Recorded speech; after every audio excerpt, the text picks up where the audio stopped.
읽겠습니다. 시작.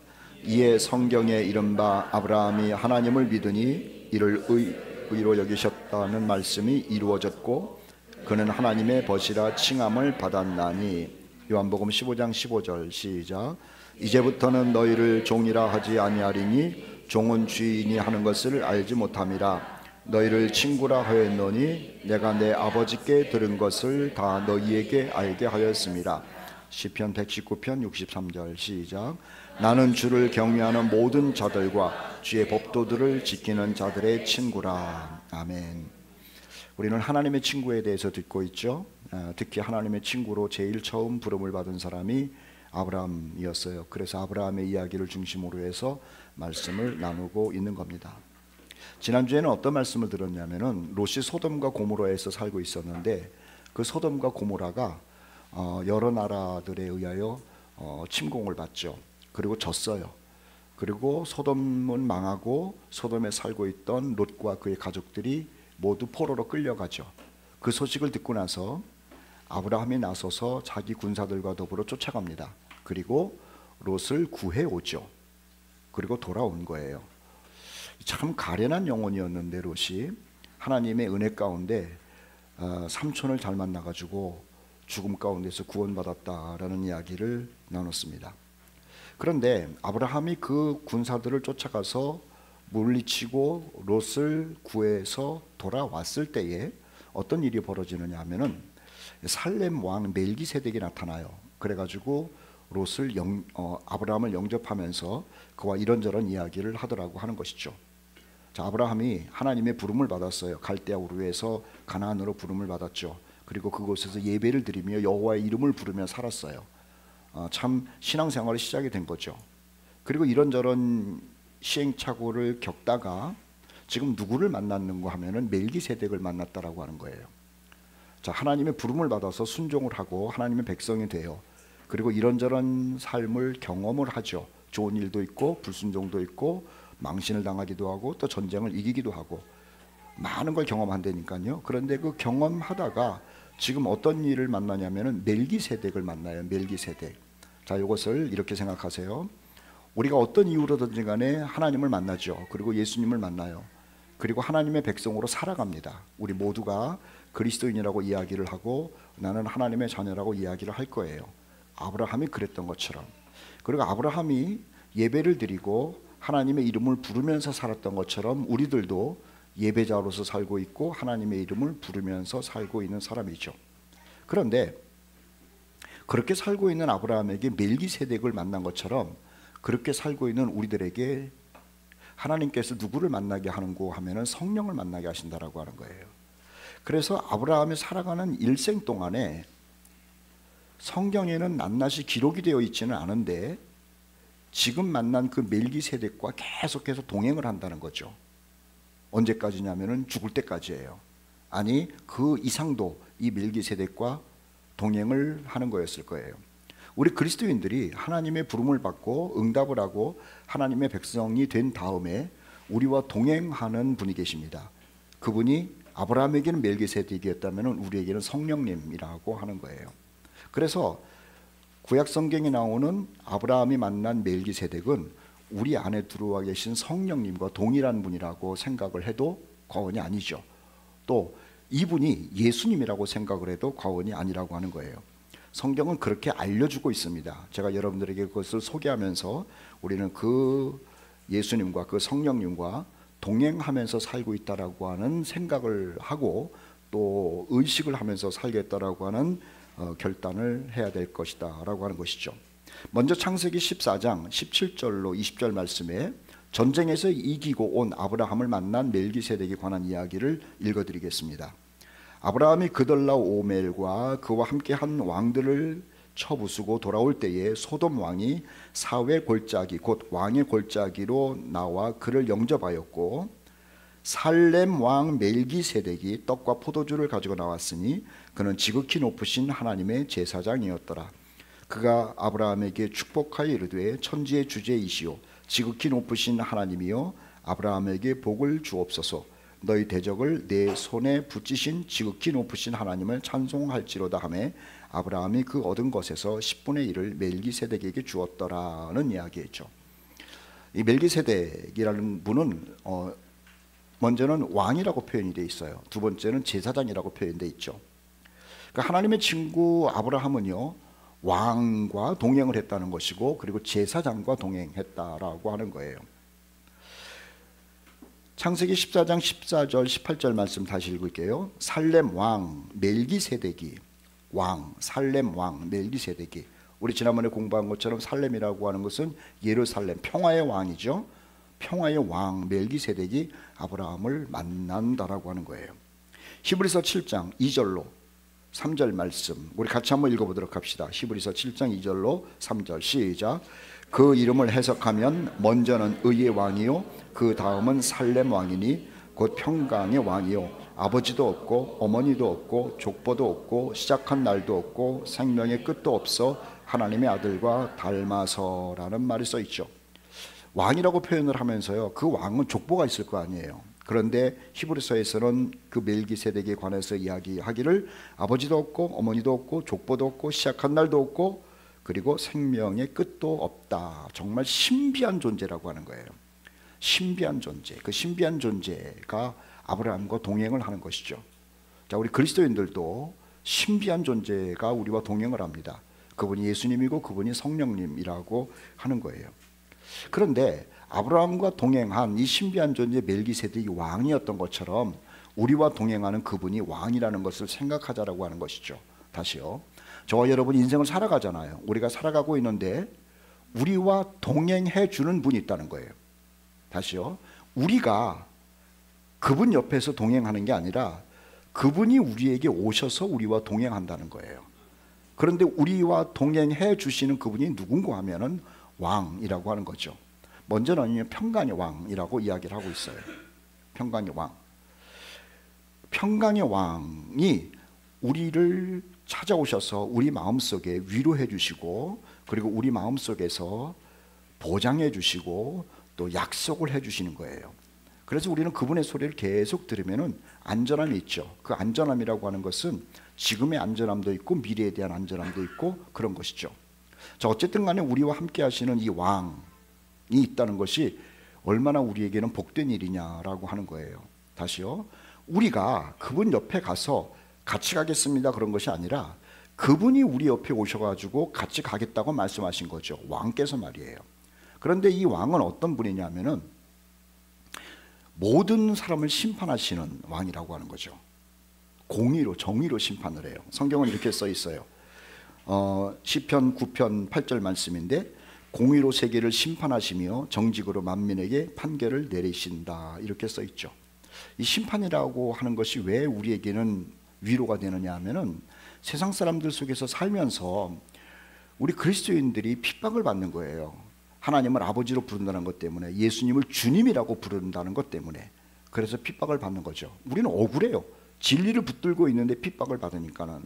그러면은 이 억울함 때문에 사는 우리들을 하나님이 그냥 두시겠느냐라고 하는 것이죠. 아니라는 거예요.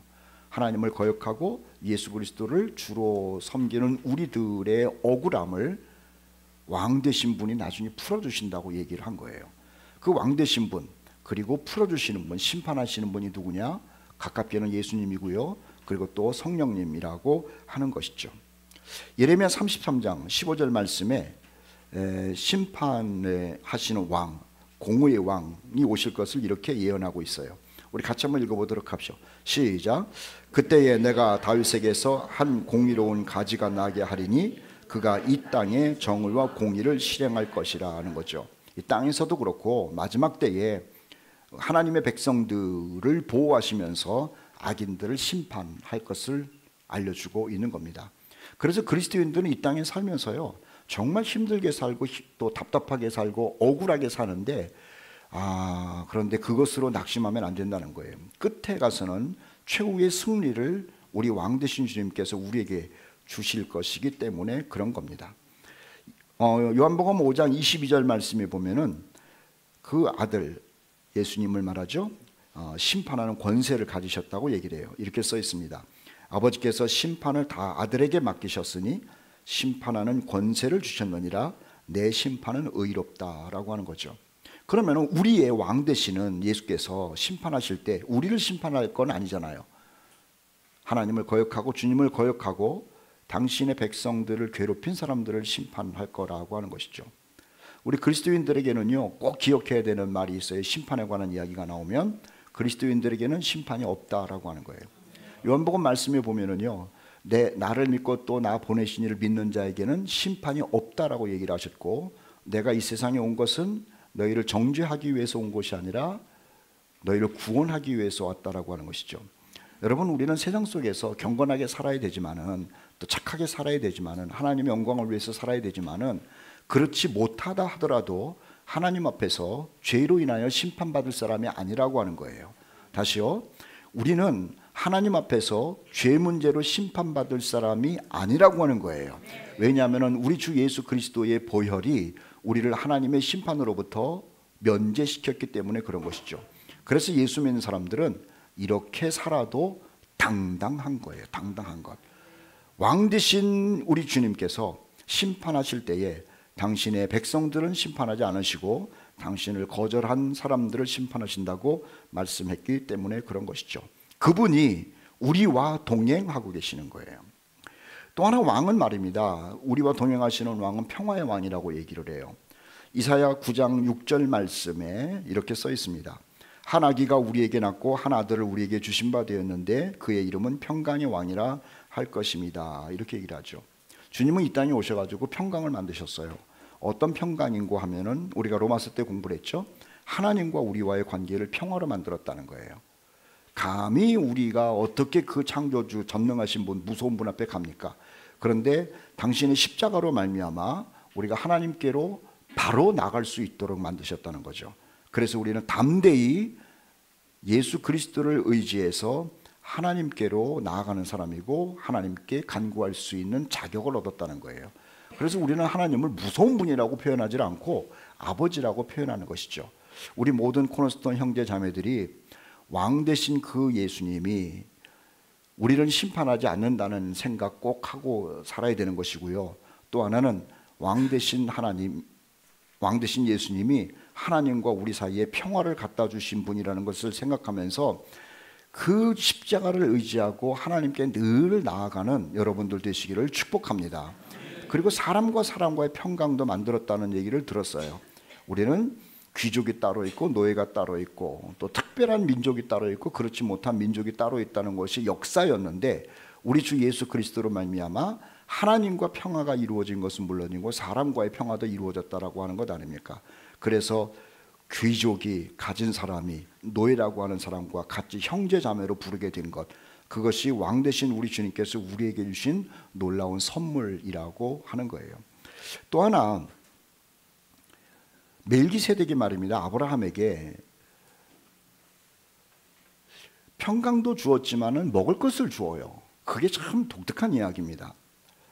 아까 읽었습니다마는 창세기 14절 말씀에 떡과 포도주를 갖다 줬다는 것 아닙니까? 인생에게 있어서는 먹고 사는 게 이게 보통 문제가 아니거든요. 멜기세덱이 아브라함에게 먹을 것을 줬대요. 그 말은 양식을 공급한다라고 하는 거죠. 왕은요, 백성들에게 먹을 것을 주는 존재입니다. 그래서 가끔 얘기합니다마는 훌륭한 왕이라고 하는 것은 등 따숩게 하고 배부르게 하면은 그분이 성군인 거예요. 무슨 뭐 외교를 잘하고 어쩌고 저쩌고 뭐 인물 잘났고 이런 거 필요 없어요. 일단 따뜻하게 잠잘 수 있게 만들고 그리고 먹을 것을 주면은 그분은 성군이라고 얘기를 하는 것이죠. 그런데 이 멜기세덱이라고 하는 왕이 그것을 상징적으로 보여줘요. 아브라함에게 떡과 포도주를 주었다라는 것 아닙니까? 그런데 멜기세덱이 우리 주님과 같은 분이라고 말씀드렸죠. 우리 주님이 이 땅에 오셔가지고 우리에게 준 것이 뭐냐라고 하는 거예요. 떡과 포도주를 줬어요. 자, 십자가에서 자기 살을 줬고 십자가에서 자기 피를 줬죠. 그래서 너희가 내 피를 먹고 내 살을 먹으면 영원히 살리다라고 하는 영생의 양식을 주셨다라고 하는 거예요. 요한복음 6장 51절 말씀 우리 같이 한번 읽어보도록 합시다. 요한복음 6장 51절 시작. 나는 하늘에서 내려온 살아있는 떡이니 사람이 이 떡을 먹으면 영생하리라. 내가 줄 떡은 곧 세상의 생명을 위한 내 살이니라. 이렇게 말씀하는 거예요. 요한복음 6장 53절도 우리 같이 한번 읽어보도록 합시다. 시작. 예수께서 이르시되 내가 진실로 진실로 너희에게 이르노니 인자의 살을 먹지 아니하고 인자의 피를 마시지 아니하면 너희 속에 생명이 없느니라. 아브라함이 멜기세덱을 만나가지고 받은 양식이 뭐냐? 떡과 포도주라는 거죠. 이것은 저 미래에 육신의 몸을 입고 오실 예수님을 상징하는 거예요. 그래서 예수님이 오셔가지고 직접 내 살을 떡이라고 그리고 내 피를 포도주라고 하시면서 우리에게 주셨다라고 하는 거예요. 멜기세덱을 만난 아브라함은요, 왕을 만난 거예요. 그런데 그 왕은 심판하는 왕이죠. 그 멜기세덱이 모든 민족을 심판한다 하더라도 아브라함은 심판하지 않아요. 왜냐하면 자기 백성이기 때문에. 멜기세덱이 아브라함에게 찾아와가지고 그 복잡한 세상 속에서 평강을 줘요. 나는 살렘 왕, 평강의 왕이다라고 하면서 평강을 주잖아요. 그래서 아브라함의 삶 속에서는요, 이 멜기세덱과 더불어서 평강을 누리는 삶이 계속 지속이 되죠. 그리고 왕이 아브라함에게 주는 것이 떡과 포도주를 줘요. 자, 이 멜기세덱과 같은 예수 그리스도께서 우리에게 찾아오셔서 우리와 동행한다는 말씀을 드렸어요. 그분이 우리를 심판하지 않으세요. 그분이 우리가 가는 곳에 먼저 가셔서 우리에게 평강을 주세요. 그리고 그분이 우리에게 자기의 살과 피를 주시면서 영원한 양식을 주셨다라고 하는 것을 우리는 기억해야 된다라고 하는 것이죠. 또 하나, 아브라함을 찾아오셔서 아브라함과 같이 동행하는 이 멜기세덱은 누구로 나타나는가 하면은 제사장으로 나타나더라고 하는 거죠.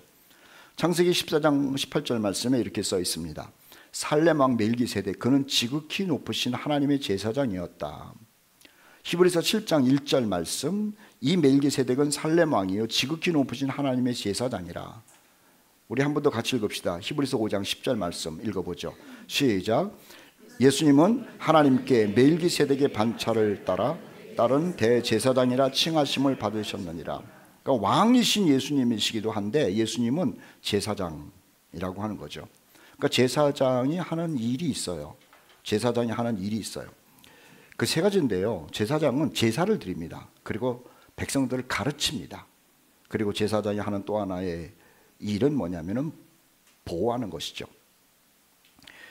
그런데 이 제사장을 보시면은 제사장을 보면은요, 그 예수님이 자기가 친히 제사장이 되셔가지고 인류의 죄를 하나님께 용서를 받아요. 히브리서 6장 20절 말씀에 그렇게 써 있어요. 그리로 앞서가신 예수께서 멜기세덱의 반차를 따라 영원한 대제사장이 되어 우리를 위하여 지성소에 들어가셨다. 이렇게 말하고 있죠. 우리를 위하여 지성소에 들어가셨어요. 우리가 하나님께 나가서 내가 내 죄를 아뢰어야 되는 것이죠. 그런데 내가 내 죄를 아뢰기 전에 대제사장 되시는 예수님이 먼저 가셔서 자기의 피로 자기의 살로 하나님께 제사를 드리셨다는 거예요.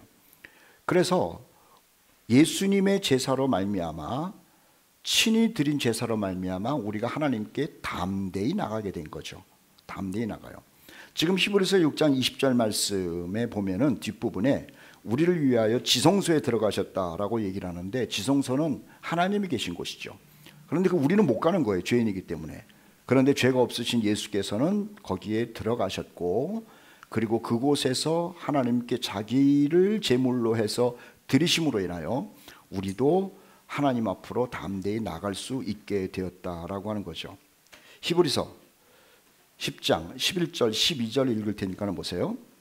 제사장마다 매일 서서 섬기며 자주 같은 제사를 드리되 이 제사는 언제나 죄를 없게 하지 못하거니와 그 다음에 참 중요해요. 잘 보세요. 오직 그리스도는 죄를 위하여 여러분과 나의 죄를 위하여 영원한 제사를 드리셨다. 영원한 제사를 드리셨다. 그래서 우리는 제사를 드릴 필요가 없어요. 왜냐하면 예수께서 제사의 마침이 되셨기 때문에 그런 것이죠. 그리고 그가 거룩하게 된 자들을 한 번의 제사로 영원히 온전케 하셨다라고 하는 겁니다. 제사장이 하는 이게 뭐냐면 변호하는 일인 거예요. 변호. 우리 변호사가 아주 중요하잖아요. 그런데 하나님 앞에서 죄인된 나를 변호하시는 거죠. 종종 우리가 듣습니다만 뭘로 변호하시냐면은 자기의 못 박힌 손으로 변호하시는 거예요. 그리고 찔린 머리 가시멸관의 그 자죽을 가지고 변호하시는 거예요. 우리가 죄를 지었을 때 아버지, 내 손과 발에 못 박힌 자국이, 그리고 내가 쓴 가시관의 자국이 저 사람의 죄를 대신해서 못 박힌 것이고 가시면류관 자국입니다. 그래서 죄를 물으면 안 됩니다 라고 하는 일을 하나님 우편에서 제사 드리신 예수께서 늘 하고 계시다라고 하는 것이죠. 여러분, 죄를 져요. 그렇죠? 왜 안 짓겠습니까? 뭐 한두 번 짓는 게 아니에요. 그래서 미안하기도 하고 죄책감으로 막 괴롭기도 하고, 나는 왜 이 모양 이 꼴인가, 그걸 하루에 한두 번 그러는 것도 아니잖아요. 그런데 그것은 자기의 죄에 대한 감정이고, 다시요, 내가 죄를 지었을 때 내가 그 죄로 말미암는 인간적 양심적 감정이고, 성경은 뭐라고 그러냐면은 그 죄 때문에 예수께서 죽으셨다고 알려주는 거예요. 그러니까 내 감정을 붙들고 하면은요, 흔들려서 우리는 살 수가 없어요. 그리고 미칠 것 같은 거예요. 내 감정을 붙드는 것이 아니라 죄를 위하여 예수께서 무슨 일을 하셨는지에 대한 하나님의 말씀을 붙들어야 되는 거죠. 그러면 비록 넘어졌다 할지라도 감사합니다라고 벌떡 일어날 수 있는 것이고, 십자가를 바라보면서 찬송할 수 있게 된다라고 하는 겁니다. 히브리서 10장 18절 19절 말씀, 다시 죄를 위하여 제사 드릴 것이 없느니라. 그러므로 형제들아, 우리가 예수의 피를 힘입어 성소에 들어갈 담력을 얻었다. 이 말씀을 붙들어야 되는 거예요. 여러분, 제가 얘기를 하면은 아멘으로 하세요. 여러분, 예수의 피를 굳게 붙들기를 축복합니다. 양심을 붙드는 게 아니라, 감정을 붙드는 게 아니라 예수의 피를 굳게 붙들기를 축복합니다. 그냥 마귀는 자꾸 이걸 흔드는 거예요. 마귀는 하나님의 말씀을 붙들게 하는 것이 아니라 내 감정을 붙들게 만들고 느낌을 붙들게 만드는 거죠. 그러니 우리가 다 좌절할 때가 얼마나 많은지 몰라요. 이 제사장 되시는 예수님께서는 우리 대신 완벽한 제사를 드려주셨을 뿐만 아니라 또 우리를 위하여 늘 기도하신다는 것 아닙니까? 중보하시는 거예요. 창세기 14장 19절 말씀에 보면은 멜기세덱이 아브라함을 향해서 어떤 태도를 취했냐면요, 기도를 해요. 그가 하나님에게 축복하여 이르되, 아브라함에게 축복하여 이르되, 아브라함에게 축복하여 이르되, 천지의 주제시요 지극히 높으신 하나님이요 아브라함에게 복을 주옵소서라고 기도한다는 거죠. 기도를 할 때 우리 저주기도 안 하잖아요. 아무리 마음에 안 드는 사람이 있어도 그 사람을 위해서 기도할 때는, 아유, 하나님 내 마음에는 안 들지만 그래도 저 사람 살려주시고 구원해 주시고 복 주시고, 이 기도라고 하는 게 참 신기한 거예요. 우리가 누구를 위해서 기도할 때 하나님 저놈 죽여주세요, 그 기도 합니까? 안 하죠. 아무리 비워도 하나님 저놈은 망해야 됩니다, 그 기도를 안 해요. 하다가도 하나님 이렇게 기도하면 안 되죠. 그리고 다시 바꿔서 기도하는 거라. 이 멜기세덱이 뭘 기도하냐면은 아브라함을 만나서 하나님께 축복을 기도하는 거예요. 그런데 예수님께서 우리를 위해서 무슨 기도를 하시겠냐는 거죠. 멜기세덱이 아브라함을 위하여 축복 기도한 것처럼 멜기세덱과 같은 예수께서 우리 옆에서 하나님께 우리를 위하여 축복 기도한다는 거예요. 히브리서 7장 17절 같이 읽어보도록 하겠습니다. 시작. 그는 영원히 멜기세덱의 반차를 따르는 제사장이라. 그러므로 자기를 힘입어 하나님께 나아가는 자들을 온전히 구원하실 수 있으니 이는 그가 항상 살아계셔서 그들을 위하여 간구하심이라. 로마서 8장 34절도 같은 말씀인데 아주 힘이 납니다. 또 한번 읽어보도록 합시다. 시작. 누가 정죄하리요? 죽으실 뿐 아니라 다시 살아나신 이는 그리스도 예수시니 그는 하나님 우편에 계신 자요 우리를 위하여 간구하시는 자십니다. 아멘. 예수께서 늘 우리를 위해서 기도한대요. 누가 저한테 가끔 그러잖아요. 목사님 나를 위해서 기도해 주세요. 물론 제가 기도하는 것도 있겠죠. 근데 제 기도가 응답이 돼야 안 돼요. 잘 안 되는 것 같아. 열심히 기도하는데. 그런데 내가 여러분들을 위해서 기도하고 여러분들이 서로를 위해서 기도하고 또 저를 위해서 기도하는 것도 참 고마운 일이고 좋은 일이죠. 그런데요, 진짜 완벽하게 응답받는 기도는 하나님 우편에서 나를 위하여 기도하시는 예수님의 기도라고 하는 거예요. 그래서 로마서 8장 34절 말씀 다시 읽을 테니까는 보시오. 누가 정죄하리요? 죽으실 뿐 아니라 다시 살아나신 이는 그리스도 예수시니 죽었다가 살아난 분이래요. 그는 하나님 우편에 계신 자요 우리를 위하여 간구하시는 자신이라. 이게요, 이 기도를 할 때 기도 소리 이렇게 듣잖아요. 그렇죠? 제가 여러분들을 위해서 중보 기도하는 소리 들어본 분 있어요? 없잖아요. 없다고. 그런데 예수님께서는, 멜기세덱 되시는 예수님께서는 하나님 바로 우편에서 하나님 귀에 들리도록 기도하신다는 거라. 그 생각을 하면서 우리가 내 문제를 가지고 주님을 생각하는 거예요.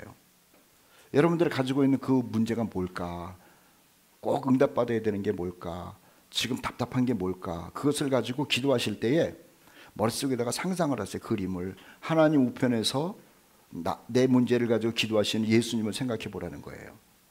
내가 하나님께 뭐 바로 기도할 수도 있겠죠. 하나님 뭐 어쩌고 저쩌고. 그런데 주님께서 말할 수 없는 탄식으로 나를 위하여 간구하신다는 그 생각을 하면은요, 기도 속에 묵상이 됩니다.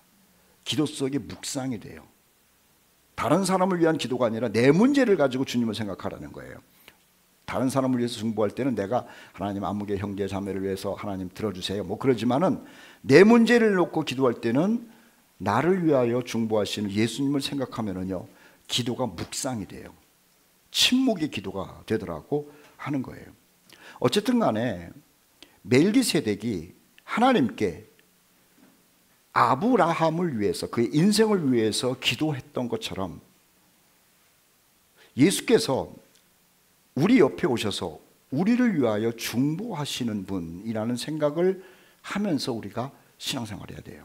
그럴 때 위안이 있고 평강이 있고 고마움이 있고 당당함도 생긴다라고 하는 것이죠. 멜기세덱은 말입니다, 아브라함에게 뭐 독특한 걸 가르쳐요. 뭘 가르치냐면은 너 하나님 잘 섬겨라 라는 걸 가르쳐요. 평생을 하나님 섬기라는 걸 가르쳐요. 이 멜기세덱이 왕 아닙니까? 왕. 보통 왕은요, 세금 내라고 그러는 사람이에요. 내 말을 들어라 그러는 사람이에요. 그런데 멜기세덱은 그게 아니죠. 지극히 높으신 하나님께 예배하라는 것을 가르쳐요. 참 귀한 거죠. 예수님도 우리에게 가르쳐 주신 것이 뭔 줄 아세요? 하나님께 예배자로 살아가라는 것을 가르쳐 줘요. 하나님이 예배자를 찾는다. 그러므로 하나님이 찾는 예배자가 네가 되어야 되지 않겠느냐라고 하는 것을 가르쳐 주시더라고 하는 거예요. 창세기 14장 20절 말씀에 이렇게 써 있습니다. 너희 대적을 내 손에 붙이신 지극히 높으신 하나님을 찬송할지로다, 이렇게 써 있어요. 아브라함아, 네가 지금 318명의 군인을 데리고 가서 저 네 나라의 왕들을 물리치고 롯을 데리고 나오고 그 다음에 승리를 누렸느냐? 그래서 기분이 좋느냐? 네가 한 게 아니라는 거예요. 이거 참 중요해요. 네가 한 게 아니라는 거예요. 우리는 아브라함 참 대단하다.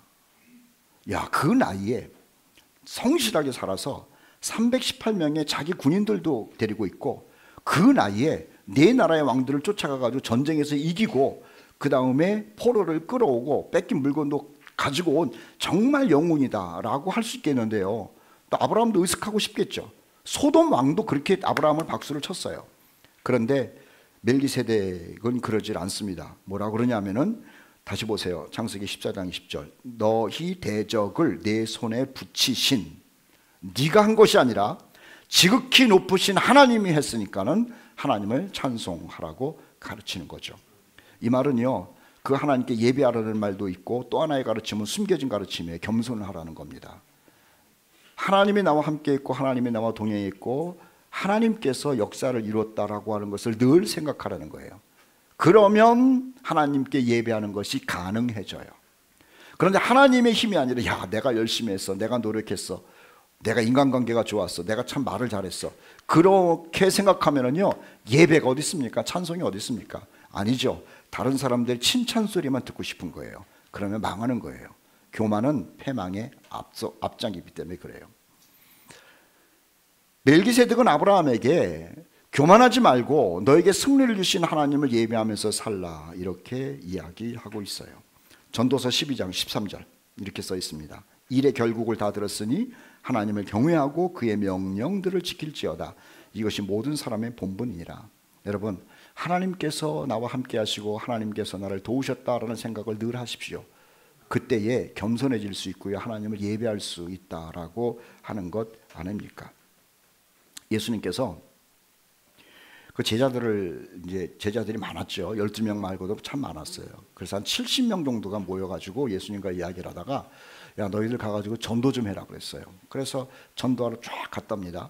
전도하러 갔는데 가가지고 기가 막힌 일들이 벌어진 거예요. 막 귀신도 쫓아나가고 병자도 낫고. 그래서 돌아와가지고 너무 좋아가지고 막 자랑을 한 거예요. 자, 누가복음 10장 17절. 70명이 기뻐하여 돌아와 이르되 주여 주의 이름이면 귀신들도 우리에게 항복하더이다. 막 신난 거죠. 신나요. 예수님이 하시는 말씀이 참 독특합니다. 자, 21절에 이렇게 써 있어요. 그러나 귀신들이 너희에게 항복하는 것으로 기뻐하지 말고 너희 이름이 하늘에 기록된 것으로 기뻐하라. 참 독특한 말씀이죠. 사람들은요, 내 현실 속에서 뭔가가 잘 되고 능력이 나타나고 대단한 사람 같으면 그게 막 신나는 거예요. 막 자랑하고 싶은 거예요. 예수님, 귀신들도 도망갔어요. 너무 좋았어요. 야, 그런 것 가지고 좋아하지 말고 너의 이름이 하늘 생명책에 기록된 것을 가지고 기뻐하라는 거예요. 한번 그래 보셨어요? 여러분들의 이름이, 여러분들의 가족의 이름이, 여러분 자녀의 이름이 하나님 나라 생명책에 이름이 기록됐다는 것을 생각하면서 감사하다, 참 기쁘다, 하나님 고맙습니다 라고 하는 마음을 가져보신 적이 있냐라고 하는 거예요. 예수님이 그 얘기하는 겁니다. 기쁜 일이 많이 있는데 정말 기쁜 게 뭐냐? 네가 구원받아서 하나님의 백성 되었다는 것을 기뻐하라고 알려주고 있는 것이죠. 예수께서 말입니다. 우리에게 예배자로 그리고 겸손을 가르치심과 더불어 하나님을 사랑하라는 것도 가르쳐 주셨어요. 우리 같이 읽을까요? 마태복음 22장 37절 읽어보겠습니다. 시작. 예수께서 이르시되 내 마음을 다하고 목숨을 다하고 뜻을 다하여 주 너의 하나님을 사랑하라 하셨으니 하나님을 사랑하래요. 사람은 모두 자기를 사랑하잖아요. 그리고 관계된 사람을 사랑하잖아요. 그런데 자기도 사랑하고 관계된 사람도 사랑하는데 창조주 하나님, 우리를 위하여 아들을 아낌없이 주신 그 하나님을 사랑하래요. 사랑은요, 의도적 결단이에요. 다시요, 사랑은 의도적 결단이에요. 저절로 되는 게 아니에요. 좋아하는 거는 그거는 의도가 필요 없어요. 내가 무슨 탁구를 좋아하면은 그건 좋아하는 거고, 등산을 좋아하는 사람은 그건 좋아하는 거고. 그런데 사랑이라고 하는 것은요, 의도적 결단이에요. 내가 사랑하겠다고 마음을 먹어야 돼요. 그러니까 하나님을 보이지 않는 하나님인데 의도적으로 생각해야 되는 거죠. 그분의 능력, 그리고 그분이 나를 어떻게 사랑하셨는지, 그리고 나를 위해 어떤 것을 계획해 놓으셨는지를 의도적으로 생각하면서 그분을 사랑해야 돼요. 하나님께서는 그거를 원하신다고 예수께서 우리에게 가르쳐 주셨다라고 하는 겁니다. 하여튼 예수님은 왕이시기도 한데 제사장으로 우리 옆에서 동행을 하시면서 우리에게 내가 너를 위하여 제사를 드려줬다라는 말을 계속해서 하시고요. 그리고 제사장으로서 우리 옆에서 중보기도도 해주시고요. 또 어떻게 인생을 살아가야 되는지를 알려주시는 분이 멜기세덱 되시는 예수님이라고 하는 거예요. 아브라함이 인생을 걸어가는 중에 왕이신 그 멜기세덱이 계속 그와 동행한 것이고요. 그리고 제사장인 그 멜기세덱이 아브라함과 동행한 거예요. 오늘 우리가 하나님의 부름을 받고 응답하여서 믿음의 백성으로 살아갈 때 왕 대신 예수님이 우리와 동행하시는 것이고 성령님이 동행하시는 것이고요. 그리고 제사장이신 예수께서 우리와 동행한다라고 하는 것을 우리는 기억하고 살아야 한다라고 하는 겁니다. 자, 마지막으로 하나님의 친구가 살아가는 모습은요, 이 지극히 높으신 분, 다시 말하면 반복되는 거예요. 하나님과 동행했더라는 말씀을 드리려고 하는 겁니다. 히브리서 7장 3절 말씀에는 멜기세덱은 아버지도 없고 어머니도 없고 족보도 없고 시작한 날도 없고 생명도 없고 생명의 끝도 없고. 자, 요한계시록 1장 8절 같이 읽어보도록 합시다. 시작. 주 하나님이 이르시되 나는 알파와 오메가라 전능한 자라 하시더라. 예수님께서요, 처음과 끝 전능하신 분이래요. 즉 하나님이라는 거예요. 그러니까 멜기세덱도 사실은 하나님이 육신의 몸을 입고 아브라함 옆에 온 것이죠. 하나님이 육신의 몸을 입고 그리고 우리 가운데 예수님이 오신 것을 알려주고 있는 겁니다. 하나님과 동행하면 말입니다, 복을 받아요. 멜기세덱이 아브라함에게 복을 계속 준 것처럼 우리도 하나님과 동행하면은요, 갑작스럽게 무슨 복을 받았다라는 말은 못하지만은 뒤를 돌아보면 하나님이 나와 동행한 것에 대한 복의 흔적들을 발견하게 된다라고 하는 거예요. 여러분, 아브라함이 멜기세덱과 동행하면서 왕과 동행하고 제사장과 동행하면서 복을 누린 것처럼 우리 코너스톤의 모든 형제 자매들이 지극히 높으신 하나님과 동행하는 가운데 아브라함이 누렸던 복을 꼭 누리기를 주의 이름으로 축복합니다. 그 복은 이런 거예요. 첫째는 지혜로움을 하나님이 주세요. 두 번째는요, 평강을 주세요. 세 번째는 영생의 미래를 주신다라고 하는 거예요. 복이 뭘까? 아브라함이 받은 복이 뭘까? 우리는 보통 물질 세계 속에서 살기 때문에 성공과 물질 뭐 이런 거 생각하거든요. 아니에요. 지혜를 주세요. 우리 그냥 믿음으로 아멘 합시다. 하나님과 동행하면서 복을 받되 지혜의 복 받기를 축복합니다. 지혜는요, 인생을 풀어가는 능력을 얘기를 해요. 이 뭐 서울대학을 나오거나 하버드 대학을 나왔도 이 미련한 사람이 있어. 암기는 잘해가지고 아는 것 많은데 지혜가 없어가지고 자기도 힘들고 가족도 힘들고 공동체를 힘들게 하는 사람이 있어요. 하나님은 우리에게 지혜를 주시는 분인데 하나님이 주시는 복, 지혜를 가지고 우리가 살아야 되지 않겠는가라고 하는 것이고, 평강이 있어야 돼요. 평강. 뭐 세상에 뭐냐 요동을 막 쳐도 평강이 있으면 사는데요, 세상은 조용한데 마음속에서 막 그냥 파도가 치는 사람이 있어요. 불안한 사람들 있죠. 잠 못 자고 그러는 사람. 그러면 안 돼요. 여러분, 세상이 어떻게 변하든지 간에 하나님과 동행하면서 하나님의 음성을 들으면서 하나님이 주시는 말씀으로 평강을 누리는 여러분 되기를 주의 이름으로 축복합니다. 그리고 진짜 평강은요, 지혜와 또 진짜 복은 지혜와 평강도 있지만은 미래가 있어야 되는 거예요. 내일이 없으면은 이게 사는 게 참 불쌍하잖아요. 내일이 없는 사람들. 나이 든 분도 내일이 보이는 사람이 있고 젊은 사람도 내일이 없는 사람이 있어요. 우리 어머니 얘기를 죄송한데 한번 드릴게요. 그래서 많이 좀 아프세요. 그래가지고 전화도 드리고 그러면은 목소리도 별로 안 좋고 그러시는데, 제가 참 감사한 게 뭐냐면은 하나님 나라를 보고 계세요. 아유, 우리 주님 계신 곳 갈 날 얼마 안 남았는데 이제 또 주님이 오시면 가라고 그래야지. 그 말이 진심인 걸 느끼는 거예요. 아니, 노인네가 그러심에도 미래를 있는 걸 보니까는 마음이 저도 평하고 본인도 편안한 것 같고 참 좋더라고 하는 것이죠. 그런데 젊은 사람임에도 불구하고 미래가 없어요. 나는 뭘 어떻게 살 것인가, 나는 뭐 꿈도 없어, 나는 할 것도 없어, 세상에 나를 버린 것 같아, 나는 뭐 그냥 뭐 열등감이 막 쳐져 있어, 아유 답답해 죽겠어. 그런데 미래가 있는 사람은요, 복받은 사람이라. 우리는 세상적인 미래도 있어야 되지만은 세상적인 미래가 아니라 진짜 하나님이 계획하신 그 미래를 생각하면서 꿈을 꾸면서 웃으면서 그 날을 기다리는 그러한 복덩이가 되시기를 주의 이름으로 축복합니다. 이 소돔 왕이요, 아브라함이 가서 전쟁을 이기고 물건을 뺏어왔으니까는 너무 좋아가지고 자기 나름대로 소돔 왕이 뭐랬냐면, 아브라함이요 물건 다 가지시오 그랬다고요. 물건 다 가지시오. 그런데 아브라함이 하는 말이 무슨 말인가 보세요. 창세기 14장 22절 제가 읽을게요. 22절에 아브라함이 소돔 왕에게 이르되 천지의 주제이시오 지극히 높으신 하나님 여호와께 내가 손을 들어 맹세하노니 내 말이 내가 아브라함으로 치부하게 하였다 할까요? 내게 속한 것은 실 한 오락이나 들매끈 한 가닥도 내가 가지지 아니하리라. 참 멋있는 얘기예요. 야, 너는 복을 돈으로 생각하냐? 금덩어리로 생각하냐? 소로 생각하냐? 아이고, 나는 그런 거 복이라는 게 아니에요. 복이 뭔 줄 아세요? 여호와께 가까이함이 복이라.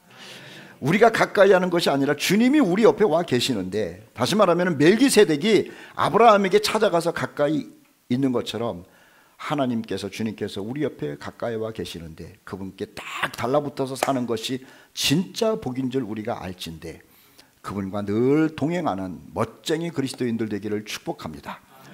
노아가 하나님과 동행했고, 아브라함이 동행했고, 야곱이 동행했고, 모세가 동행했고, 다니엘이 동행했고, 그리고 수많은 하나님의 백성들이 멜기세덱 대신 주님과 동행한 것처럼 지금 21세기에는 우리 코너스톤 형제들이, 자매들이 그 왕 대신 예수님과 동행하기를 주의 이름으로 축복합니다.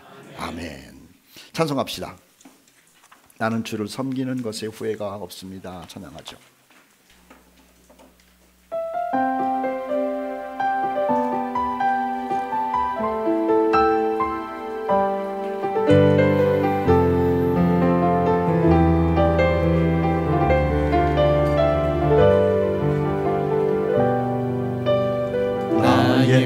평생에 가장 복된 일은 내가 예수님을 만난 것이라. 나의 평생에 가장 잘한 일은 내가 예수님을 주로 섬긴 것이라. 세상 살 동안 내가 걷는 길이 때론 험하여서 넘어질 때도 주의 강한 손이 나를 붙드시니 나는 예수님만 주로 섬기며 살리. 나는 주를 섬기는 것에 후회가 없습니다. 내가 걸어온 모든 시간 다 주의 은혜니 내가 걸어갈 모든 날도 주만 섬기며 살리. 오직 예수 이름 부르며 살아가리. 다시 한번 하죠. 나의 평생에 가장 복된 일은 내가 예수님을 만난 것이라. 나의 평생에 가장 잘한 일은 내가 예수님을 주로 섬긴 것이라. 세상 살 동안 내가 걷는 길이 때론 험하여서 넘어질 때도 주의 강한 손이 나를 붙드시니 나는 예수님만 주로 섬기며 살리. 나는 주를 섬기는 것에 후회가 없습니다. 내가 걸어온 모든 시간 다 주의 은혜니 내가 걸어갈 모든 날도 주만 섬기며 살리. 오직 예수 이름 부르며 살아가리라. 아주 소리 들어보죠. 조용히 기도합시다.